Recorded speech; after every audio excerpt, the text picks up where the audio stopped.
Welcome to the program on principles of supply chain management. In the last session, we were seeing two important planning aspects. One is on strategic planning and second one on business planning.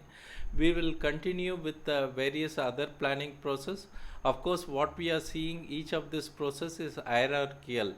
It has to follow from the top to bottom and it cannot skip any of the process. So the third level in the planning hierarchy is called SNOP, Sales and Operational Planning, or it's also called Production Planning. You know, in many of the organization, there will be lot of variation gap between demand and supply. Okay, this happens due to lot of changes in the demand as well as changes in the supply. There is always a gap. Why demand has to change is because of various market conditions. Suddenly some customer may come and ask additional quantity, or he may cancel the order, or he may change the product X to Y, or government is introducing some new legislation, so some new requirement is coming. So there are lot of changes in the demand and there is a variation. On the other hand, supply could be your own plant manufacturing or from the vendors. There can also be variation because possibly due to some labor unrest or some critical machine is down, you are waiting for spare parts to come from a foreign country, or some of the raw material is stuck in custom, there is a transportation strike. So the market is always filled with uncertainty in demand as well as supply, and there is always a gap. Maybe market wants more but you are not able to supply them, or the reverse case is also possible. So there is need to manage the supply and demand, and the SNOP is a formal process to manage this gap. And if this process is not there, you may see in many organization it will be a fighting. You enter any meeting room, various function will be fighting against each other, and they will be finger pointing saying this fellow is responsible for some item not available or production is stopped. So to manage those kind of a issue, especially from the top management point of view, a sales and operation planning was introduced in early 1990s by Mr. Dickling. Is the process owner, and it is very beneficial in aligning organizational resources. As we have seen, the previous two stages of planning is at a top level, and below SNOP we have operational level. So SNOP tries to align the strategic business planning objective to operational level. Number two is it's a multifunctional team process where it is trying to get some consensus. Okay, trying to develop one number across the organization with a consensus figure. You may see in many organization each function will be having different quantity for the product, either for marketing or production or finance level. Okay, so the objectives are split among the function. This is what supply SNOP is trying to avoid such situation. Okay, to mainly this process is used to manage as a conflict resolving process. And now you can see this process being used across all the industries, and you need somebody who will coordinate either full time or part time. The function name is called SNOP. For a large organization, this could be headed by a senior person with a team of professional, whereas a small or medium organization, it can be a part time work, especially for demand planning. So this is also a supply chain activity nowadays. The person may be responsible reporting to supply chain and in a dotted line to marketing department. Here we are going to analyze in this process what is the demand and how we are trying to supply those, match those demand with the supplies, what is the gap available. And this process is a monthly process. Okay, and also we are going to give priority for the immediate 3 months, though we usually have some data up to 18 months into the future, and also past 3 or 6 months data is collected and reconciled. So a detailed analysis is made by the SNOP coordinator, and uh, he or she tries to bring a consensus among demand and supply team to bridge the gap, but usually that doesn't settle 100%. Possibly they are able to get up to 80 or 90% problem being resolved. Of course, here in SNOP, we are going to talk at the volume level. Okay, volume level means maybe product family level. Only discussion happens in SNOP.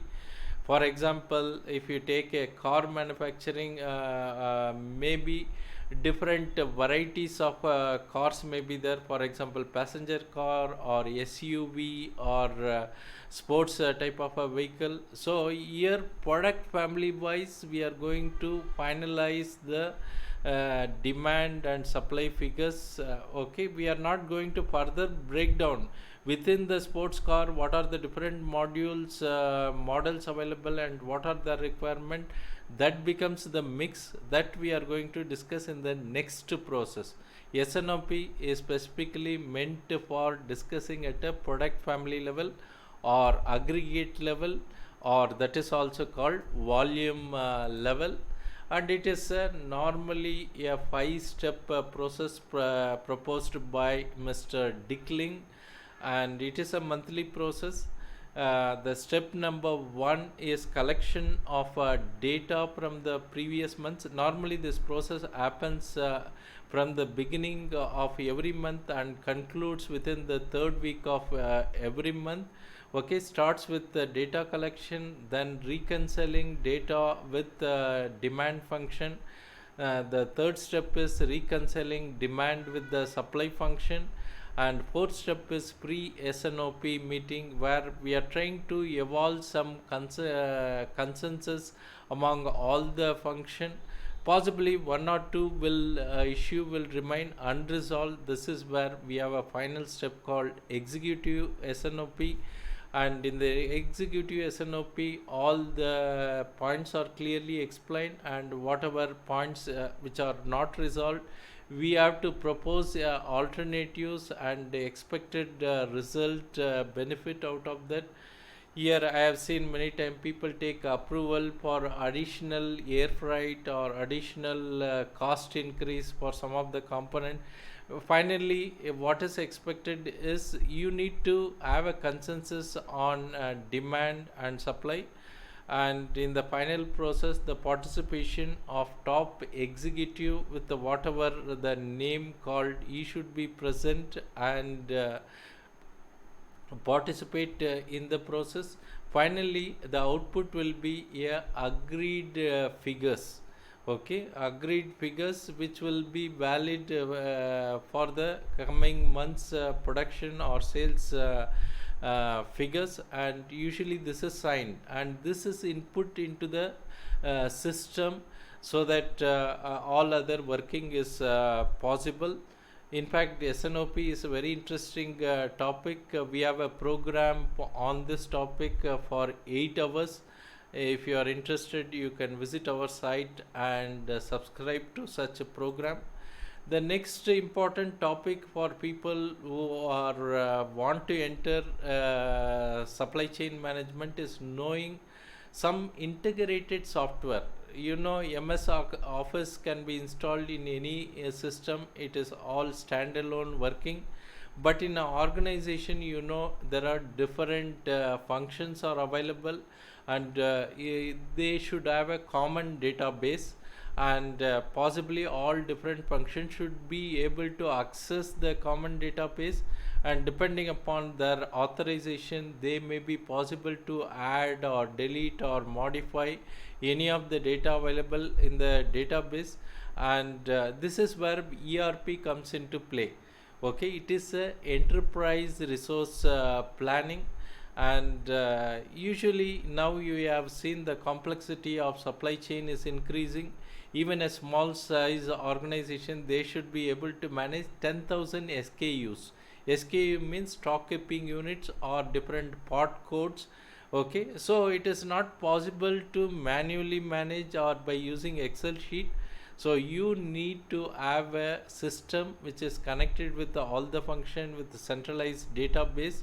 Okay, so I can tell you that it is not possible to operate any medium size operation and above without having some interconnected software. That's where ERP is come into play. There are various vendors available. Leading vendors could be SAP, Oracle, and there are many other vendors currently. And generally in supply chain management we use two module. One is material management and another one is PP module, production planning module. Of course now the modules are developing, evolving. You will also see SEM module, supply chain module. And these ERP were supposed to be very expensive earlier, but now you have a lot of option. This can be even used without installing within your premises.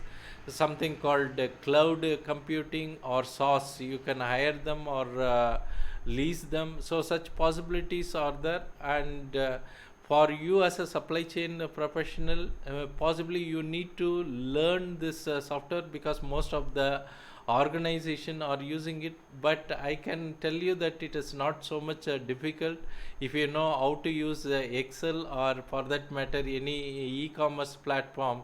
It's very easy to learn any of the ERP module. In fact, in future we are going to come on training on a specific ERP module. Please watch out. And coming to managing this ERP type of software, it all depends upon the quality of data you are going to input, because this is like a computer or a software or a calculator. The quality of output depends upon the quality of input. Okay, so there are some standard process made, what data has to be entered, how it has to be entered, all there is a process, and this has to be followed by the people who are using it. And it does all the function. Now the latest ERP is integrated among all the function within the organization, and currently it is also getting integrated with the supplier on the one side and customer on the other side.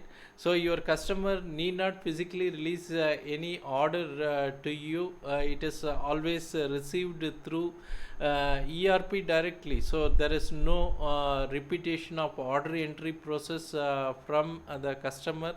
He only checks and releases the order. Okay, same way can also happen to your supply side. Since it is all integrated, no formal release of order takes place. Once you release an open order to the vendor and the price is known, you are simply going to release the schedule as and when you run the MRP. Of course, we will see various modules in ERP in the coming session. But for everything, the background is using this some form of a ERP. Because of the complexity involved, it is impossible to manage those operations completely manual. Further modules or the planning hierarchy requires the usage of ERP and some knowledge on this.